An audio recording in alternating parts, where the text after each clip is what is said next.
It's not about radio and it's not about podcasting. It's about people. We all love a good story, right? It goes back thousands of years. Cavemen huddled around the fire sharing stories of the big hunt. Well, back in your childhood, I'm willing to bet that your mom and dad read you just a few bedtime stories, right? To just ease you right into slumberland. Oh, and who can forget President FDR's famous fireside talks? Whole families would just gather around the radio and listen to FDR deliver his comforting messages during the Great Depression. Now, even though folks' bellies were empty, they heard their president's voice over the sounds of crackling fire, and they felt a little less alone. You must have faith. You must not be stampeded by rumors or guesses. Well, that was almost 100 years ago, but we still have this hunger for audible stories. Call it nostalgia for the days of those bedtime stories, or call it something else.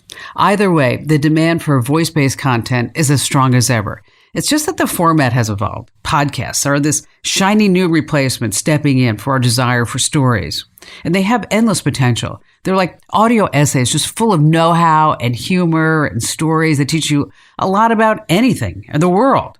Now, according to SEMrush data, 20% of people listen to podcasts every week. That's a lot. Edison Research found that around 100 million Americans streamed podcasts in February of 2020. That's right, 100 million. That number's even higher now. But not only are podcasts super popular, but you can make money at it. That's right. So if you want a piece of the pie and launch your own podcast, let me tell you, there's a lot that you need to know. And I'm not talking about the tech stuff.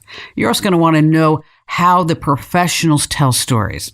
It's a lot harder than you think because on video, you can use expressions and gestures and movements and B-roll and all that other great stuff. There are a lot of tools. But when you are relying on your voice alone, it's a whole different story. I mean, this is an art that I've honed, my overnight success, I should say my over 20 years overnight success. And let me just tell you, it's not easy. So when you start a podcast, you need to master the art of digital storytelling. You can have the most beautiful production quality in the world, but no one will listen if you're telling a boring story. And sometimes you have this amazing story and you just blow right through it. You do not bring people into it in a compelling way. Now, remember, there are 2 million podcasts, 2 million podcasts competing for your ears. So you need the insider tricks of the trade, and I'm here to give you all of that. But I'm not alone. I'm going to bring in a friend of mine, Valerie Geller. She is an expert. She wrote the book on radio and podcasting. And that's just not an expression. She actually wrote a great book about broadcasting. She's traveled the world teaching broadcasters of all ages, newbies to professionals, how to get better at their craft. So let me tell you, I want to sit back. You're going to get a lot of great tips in this podcast, including Valerie's 4 secrets to creating powerful content. Let me tell you what they are. Focus, engage, position, and storytelling. But best of all, she's going to break down each one and tell you how you can create amazing content. And Valerie and I are just going to chit-chat. So you're going to hear some personal stories, some funny stories, and also the mistakes that you should never make. So sit back, relax, and take a listen. You're going to learn so much. But first, we have to say a few thank yous to our partners in this podcast.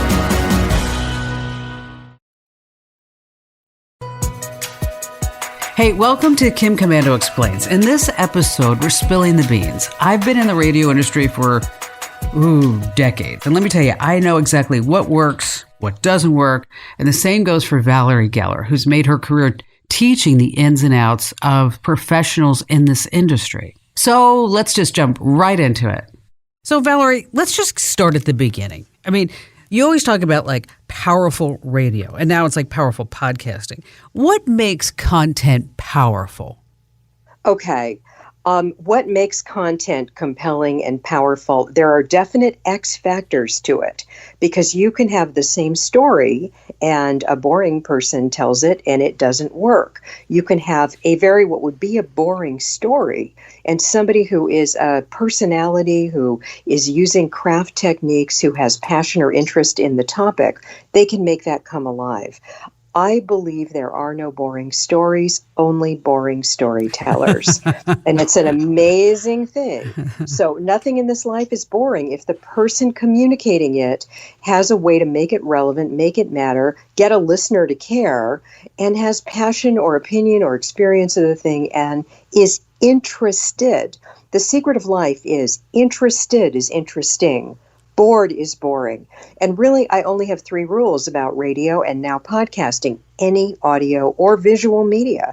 And that is tell the truth, make it matter, and never be boring. And if you can do those 3 things, it's going to work and you will be able to engage the audience. And boring is the problem because you always have to be entertaining first. I mean, so many people will approach a podcast like a TED Talk. And I'd sit there and I'm like, no. Or they start reading. Oh, I can't stand when somebody's reading, right?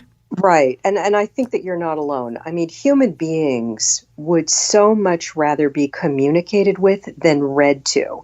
And if you're doing a podcast and you have to read, and I work with a lot of public radio hosts, and they all are so addicted to reading, preparing, and writing it all out and reading it. First of all, writing for the ear is very, very different than writing for the eye. So if you can master writing for the ear, basically close your eyes and pretend you're talking to a blind man and speak visually and talk to one person and make it a conversation. If you can do conversational writing, my thing is I don't care if you read. I just don't want to hear the read. I don't want it to sound like you're reading. Because it's just, people know that. I mean, they understand that. Their brain processes that. I have found in the people that I mentor when they are reading, if I say, start talking with your hands, get movement and move around a little bit because then you're not sitting there. And so now we're talking about powerful radio. So it's like enough of that. Well, and here's the other thing, Kim. When it sounds like, and this comes straight out of research, listeners hate it when it sounds like, and now another topic manufactured to fill up a slot on my podcast or my radio show. They hate that. And they love it when they forget the radio is on or they forget it's a podcast and you're just with them. They're in your head and you're with them and they forget about it. And when that happens, it's magical. The magic happens. And, we're talking about radio or podcasting, which is the most intimate medium. It's one-on-one. Your earpods, you're literally talking into somebody's head directly. It's very intimate. It's very personal. And every time you read or every time you're doing anything that puts a veil between you and the listener, you're blocking the engagement. You can deepen your engagement by removing all these barriers and blocks and veils. Now, what do you do and how do you counsel somebody who, when they get in front of a microphone, they get nervous? Okay. The first thing to do is get onto a topic you care about or where you are an expert immediately. We have a lot of hosts who go for the long greeting. Hi, how are you? Well, thank you for having me on. Well, how's the weather out there in Birmingham? Forget all the long hello. Forget the long introduction. You don't want to do their whole biography in your intro. My guest this hour is blah, blah. He went to Harvard. He has 5 books out and he's got his degrees in this and this and he teaches and he's done a TED Talk and blah, blah, blah. Welcome, Bob. In fact, oh man, I think we put this story in the book too. I worked with a guy and he was doing like the most boring intros because he was nervous and he would be reading.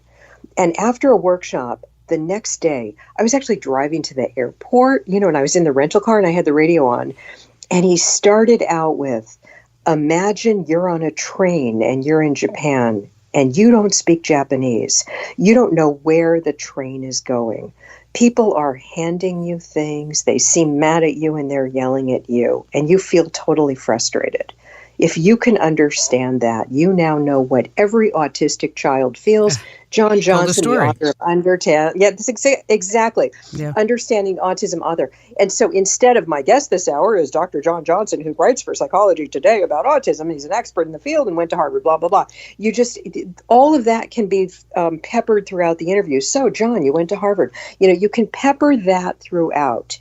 But basically, the minute you get somebody, whether they're an expert on a topic or they've had an experience of something, the minute they tell a story they have told before or they know inside out and they're very confident with the material. I worked with a 12-step radio show, Stories of Addiction and Recovery, and sometimes these people were very inarticulate, but they could tell their recovery story. That was the story they could tell, and they could tell it beautifully. So the minute you get people on the ground that they know about, Right. okay, and then they get confident and they forget the nervousness. Okay. It's when they, the thing that really stops creative people, it's something psychologist Carl Faber used to talk about. It's the tyranny of the eyes of the others. It's the fear of being judged, making a mistake, doing it wrong, or looking foolish. And if you can let that go and dance like nobody's watching, and your best dance, if you're a nervous person, is the dance steps you know. And if you can quickly go to that, your nervousness will go away immediately. Now, what about somebody who uses a lot of filler words? Like I had a gentleman on a podcast, and every time he would close out his thought, he'd say, right? And then he'd say, right? Until finally I'm like, whoa, dude, you need to stop saying right, okay, at the end of every sentence. But people use like or oh or so. How do you get folks from stop using those particular crutches? Okay. There are two schools of thought on it. Number one, that's what editing and pre-recording is about. Because you can go back and clip out every, right, Kim? You can clip all of those verbal tics right out of it if you need to with the editing process. And it's easy to do. It just takes a little bit of time. If, in my experience, and we see this on research, if it's compelling content, you don't notice the verbal tics, an accent, a speech impediment. If the content is compelling and riveting and fascinating and entertaining and informing and a unique journey for the audience, nobody notices the verbal tics or the accents. The minute it gets boring, everybody notices the verbal tics and the accents. So the trick here isn't cut the verbal tic. The trick is never be boring. Which goes back to the whole premise of powerful radio. There are only three things. It's tell the truth, make it matter, never be boring. But that's it. That's 100% of what works. So I get pitched shows time and time again, right? And I had a gentleman pitch me a show, and his theme comes out, and I'm not going to say who it is. And it's like, let's just use Mike James, because I know Mike James. It's the Mike James Show, and he's going to talk about this, this, and this. Okay, Mike turns on and goes, hi, I'm Mike James. And today on the Mike James Show, we're going to be talking about this, this, and this. And more coming up on the Mike James Show. And I'm like, I got it. In the first 45 seconds, I heard it was the Mike James Show like 7 times. Okay, it's like, and automatically off the top, I'm thinking, we just wasted a minute, right? Exactly. Never be boring. And that's superfluous verbiage. People think they're branding, and they think when they say the word I, they're being personal, and saying their name makes them feel like, I'm important, I'm big, this is who I am, planting their flag. It's so important to have the confidence, but also if you can make it about what the listener gets instead of what you have to give.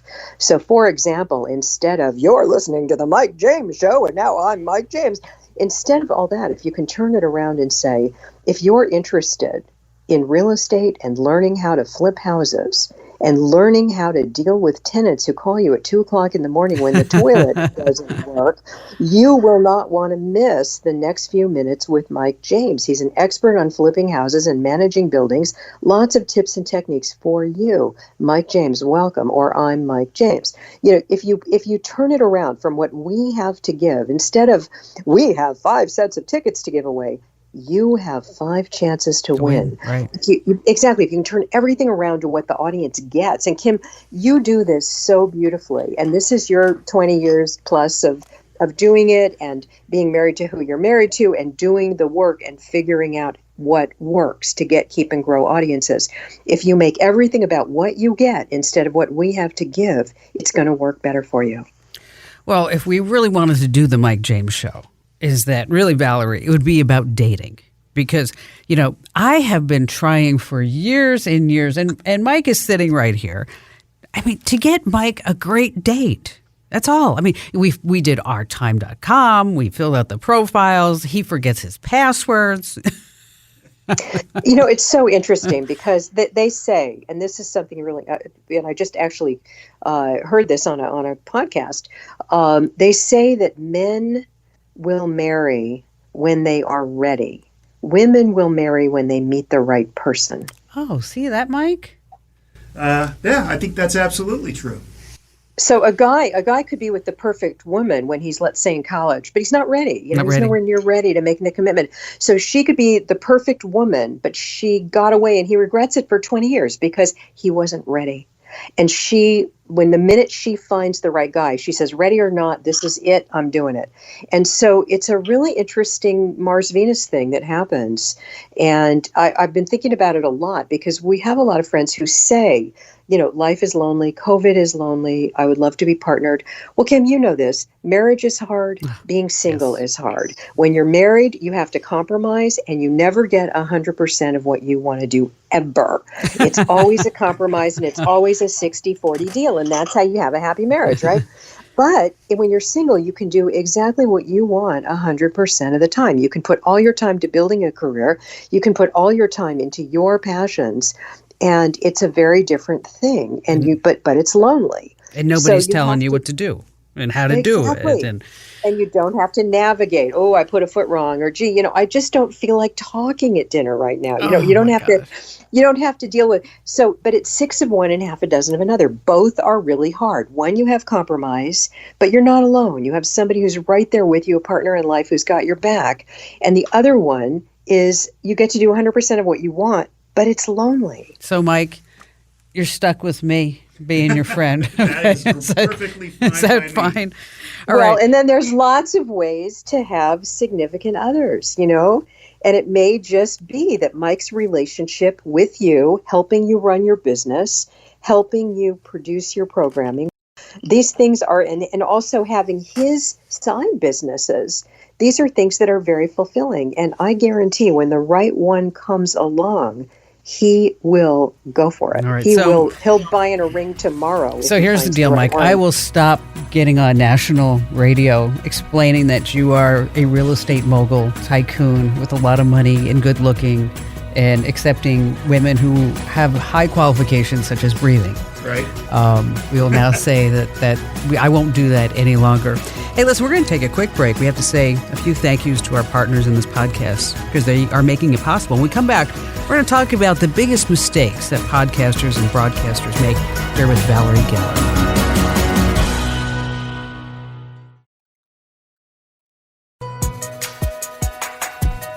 Welcome back to Kim Komando Explains. We're in great conversation with my mentor, my good friend, Valerie Geller. She's been in the industry for I don't know how many years, trained the best of the best, and we are so fortunate that she's spending some time with us.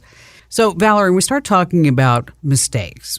Aside from not being engaging and being boring, what are some other mistakes that newbies make when they're just getting started? It's not just newbies. It's people get habituated, okay? We learn things. Like, for example, you worked in television, which is where you learned how to say, we'll be back after the break.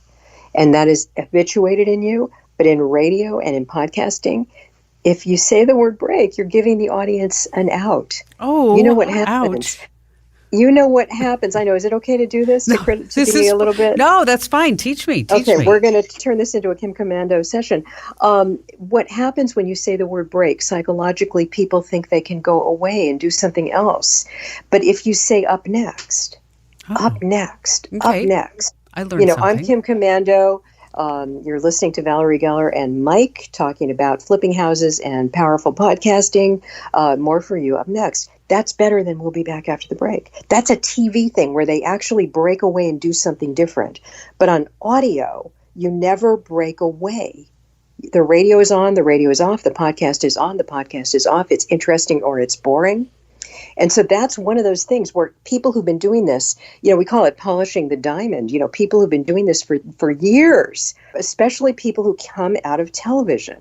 It's habituated. And what happens is people will tune out, and it maybe gives them an opportunity to go listen to something else. When you have talent, when you make listeners laugh, when you teach them things they don't know, when you inform entertainingly and entertain informatively, take them on unique journeys, you will get, keep, and grow audiences. But if you can deepen your engage techniques, you can even fly higher. So give us all some other examples, because I love that up next. Barry, every once in a while, my husband, for those of you who don't know. Barry Young, who is a famous radio person and a movie director. Yes, and he is. Had the very good sense to fall in love with Kim Komando. Oh, God. Those early days, Valerie, were really difficult because I would be doing the show and he would come in on the breaks and say, don't say this, do this, don't say that. Oh, my God.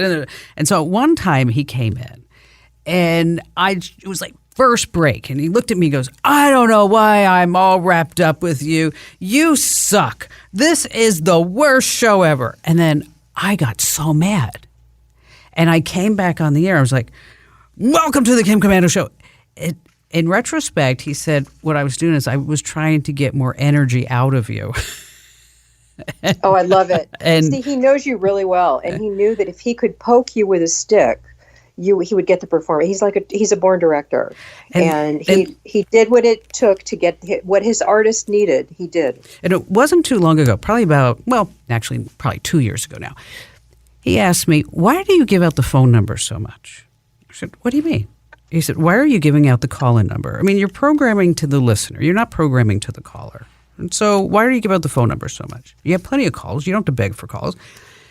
And then the next show, I thought to myself, I'm going to keep track of why I'm giving out the phone number. And I was giving out the phone number. It's a live performance because I was trying to figure out what caller to go to next.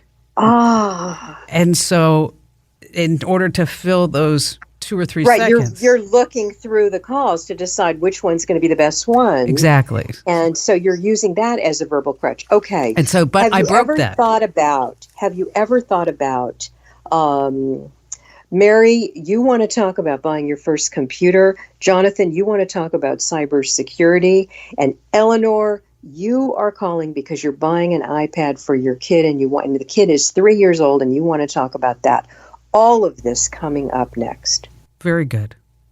Okay? So just focus it. Part of telling the truth.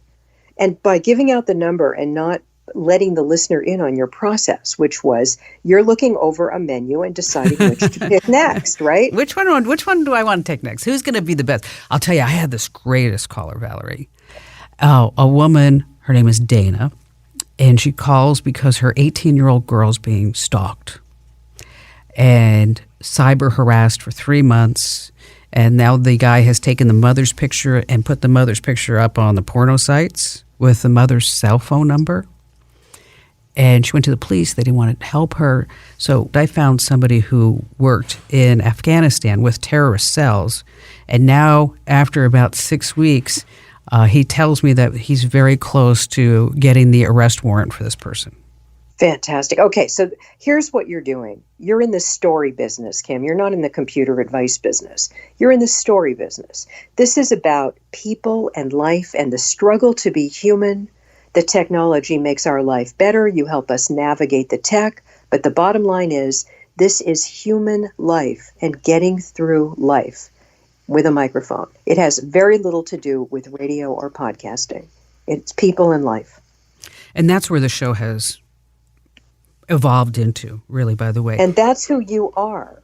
And that's why it works, because people feel, people say, and I hear this about you all the time, I've never met Kim Komando, but I feel like I know her because I listen to her program.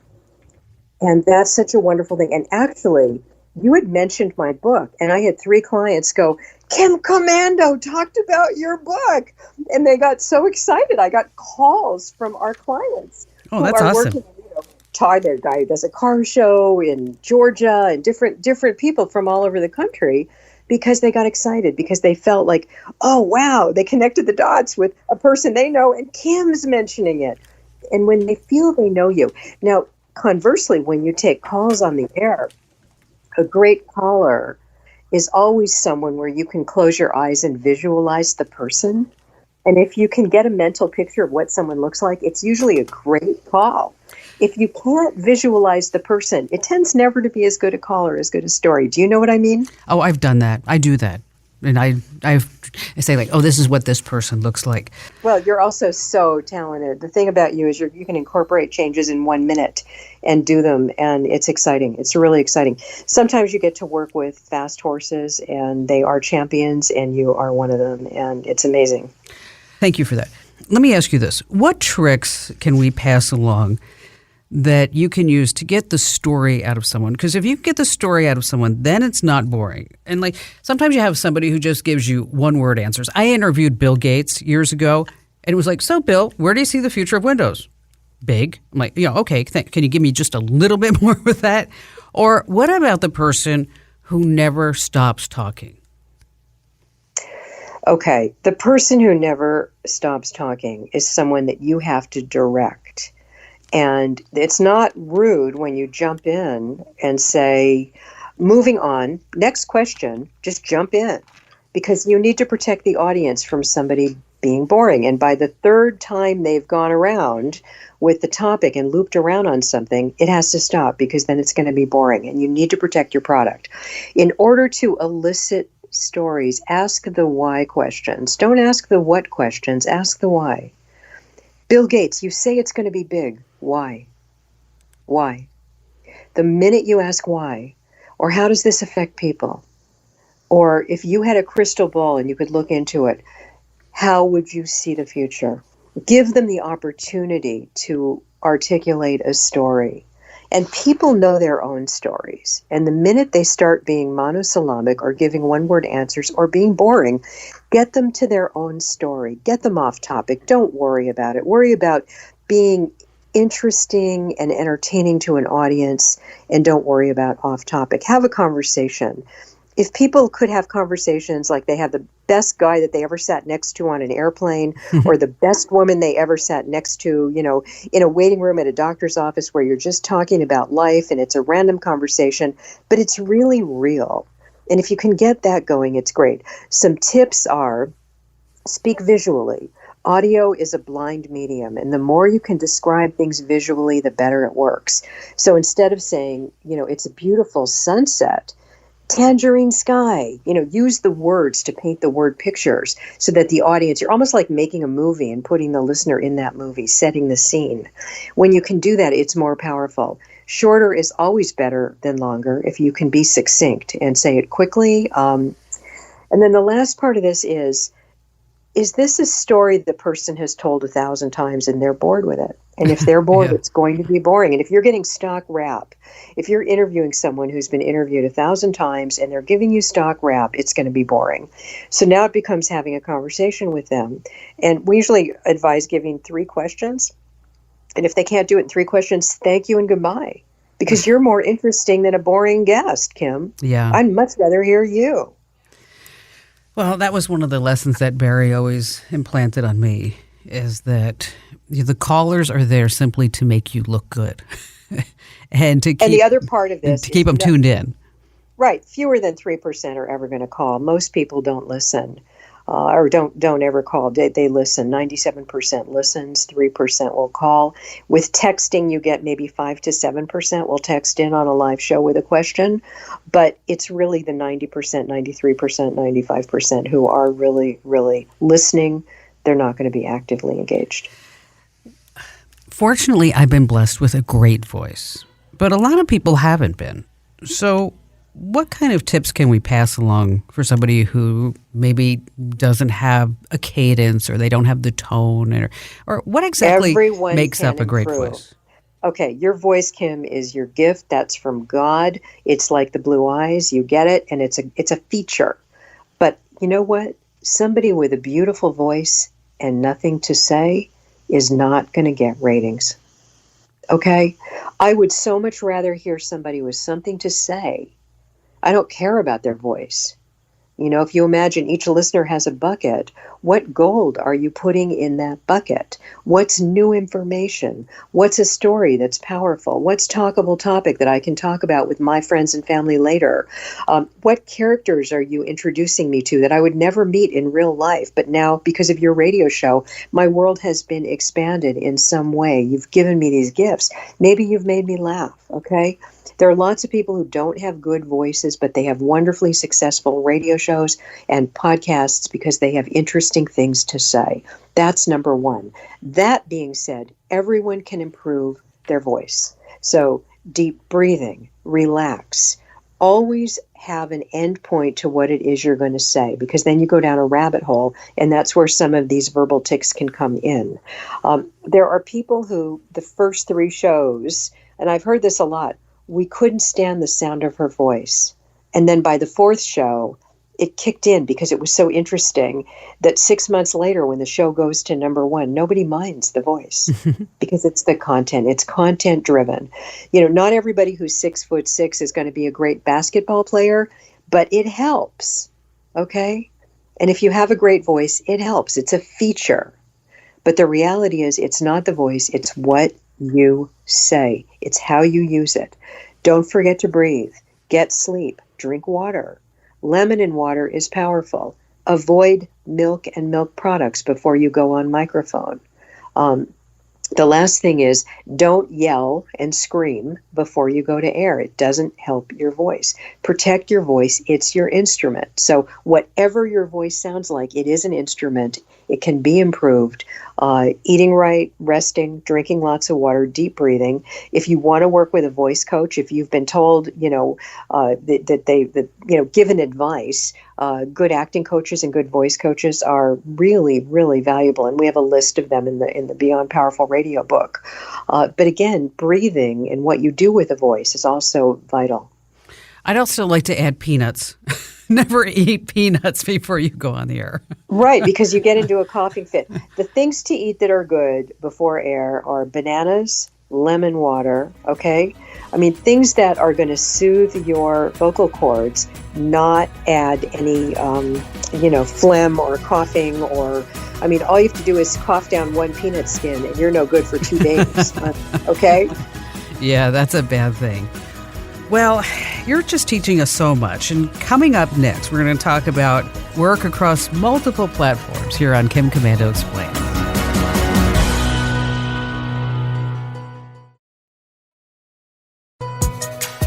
Welcome to Kim Komando Explains. We've spent a lot of time talking about the logistics of your voice and podcasts and radio shows and callers and good things like that. But now it's totally different because there's streaming, there's video, there's social media, there's your podcast platforms, and then, of course, there's broadcasting.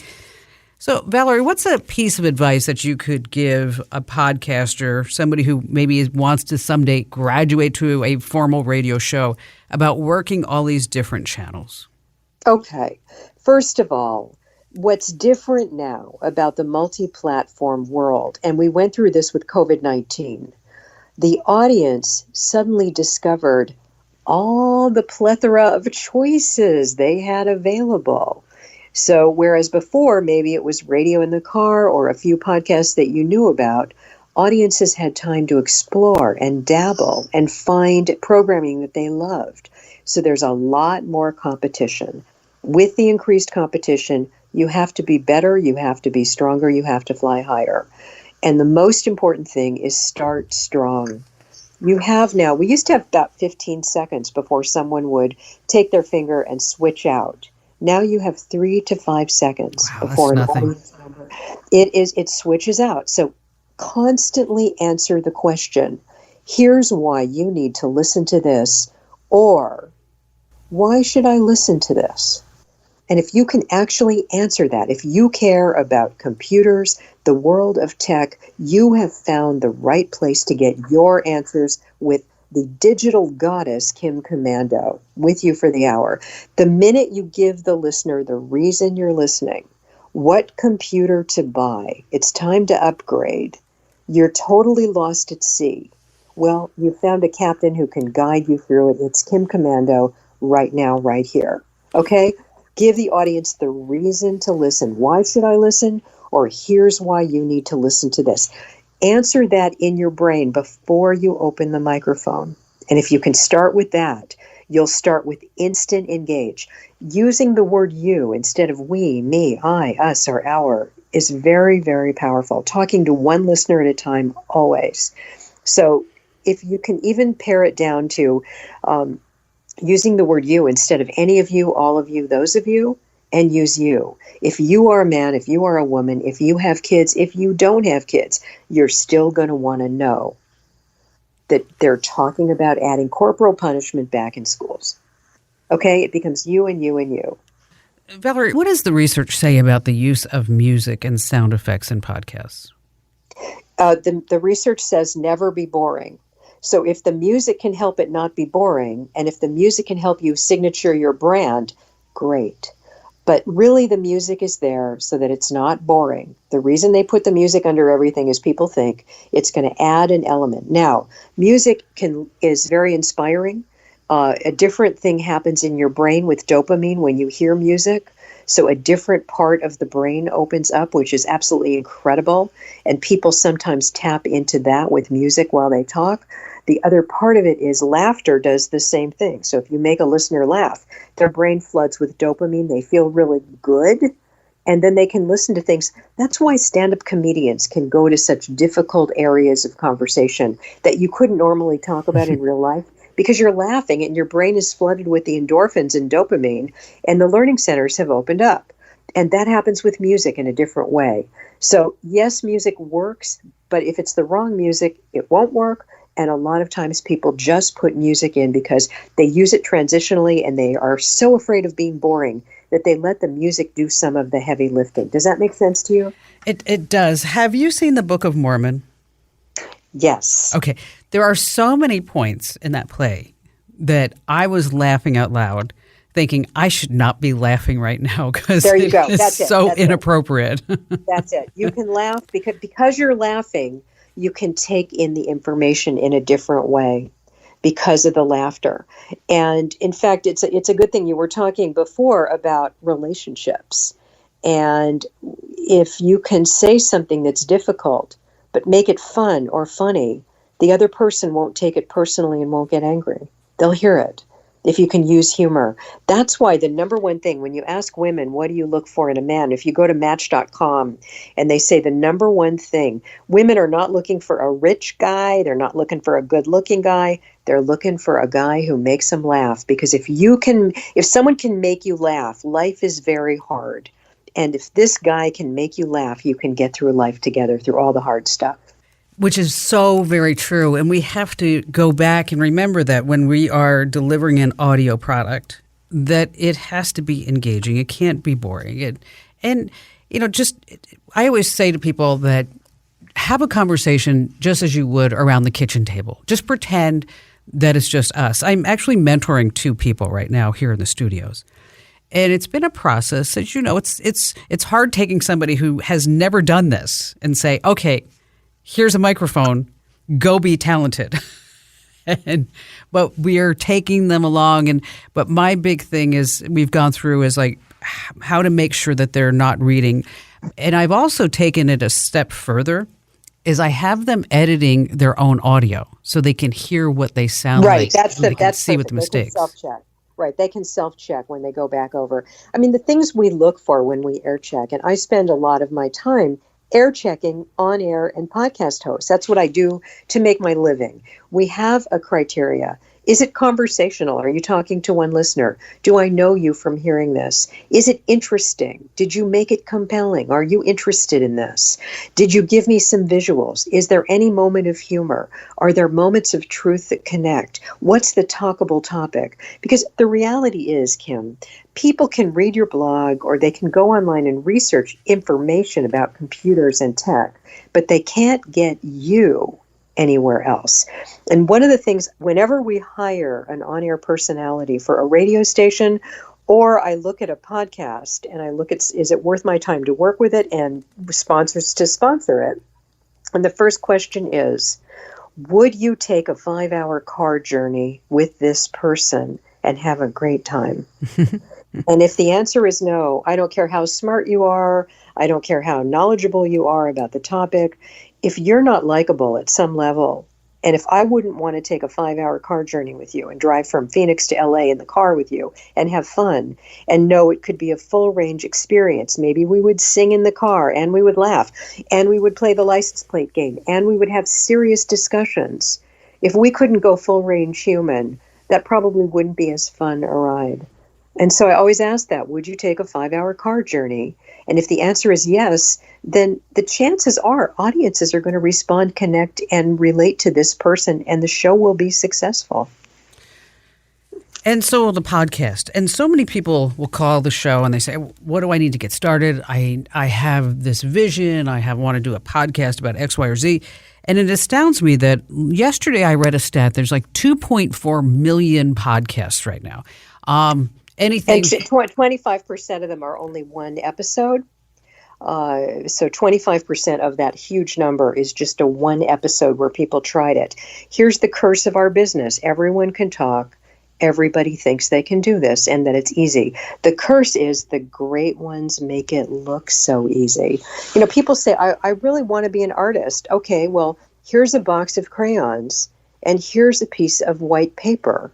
Create. And that's what this is.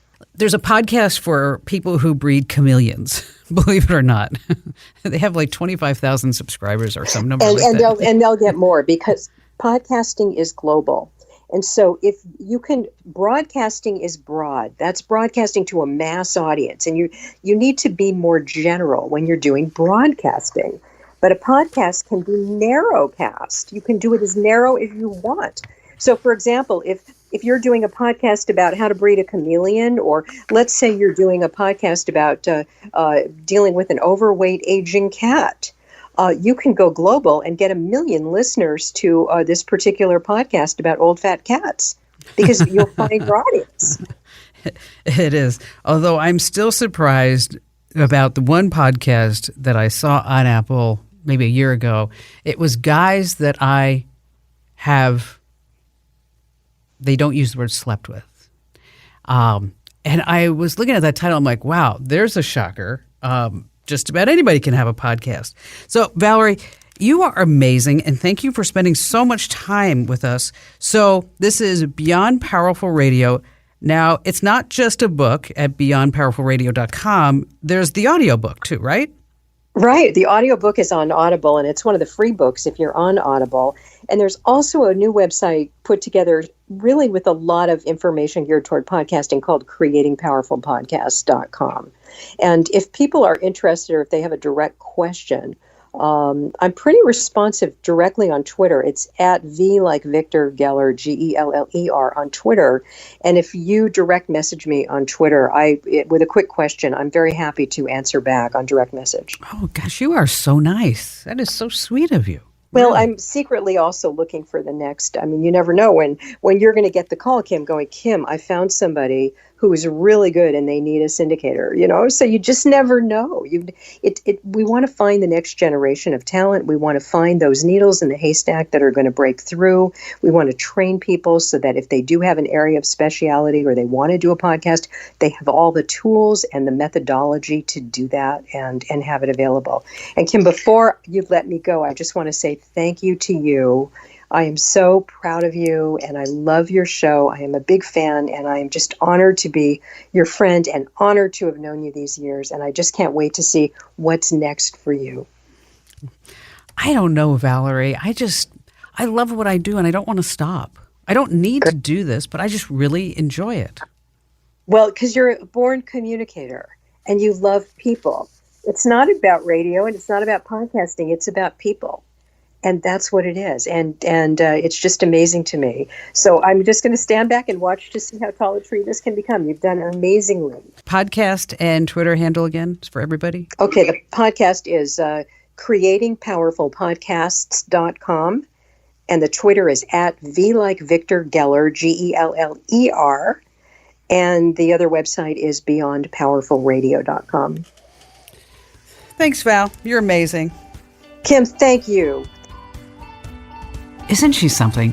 I hope you kept a notebook because Valerie and I shared some really game-changing tips. I especially love when Valerie said, you need to find the captain steering your ship. That's right. you also have to use the word you instead of I. You want to emphasize the way that you're helping the listener. I get it. It's so easy to lose yourself in the story, but don't forget about the big picture. You need to be interesting and actionable. I mean, you have to keep thinking about how you're helping your listeners. What is the purpose? As Valerie said, you always want to talk to one listener at a time. So thanks for joining us. And if you like this podcast, I know that you did. Give us a great 5-star review and say a few words. Give us a little plug there because it helps more listeners find our podcast. And thanks for joining us. And don't forget, you can also get Tech Refresh, which is a fabulous podcast, and our daily tech update. Follow me on social while you're at it. Of course, it's really easy. Instagram.com/KimKomando. By the way, my Instagram account is private, so you have to make a request in order to follow. So just do that at Instagram.com/KimKomando, Facebook.com/KimKomando, LinkedIn.com/KimKomando. I know, it's kind of crazy. And I'll see you on the radio.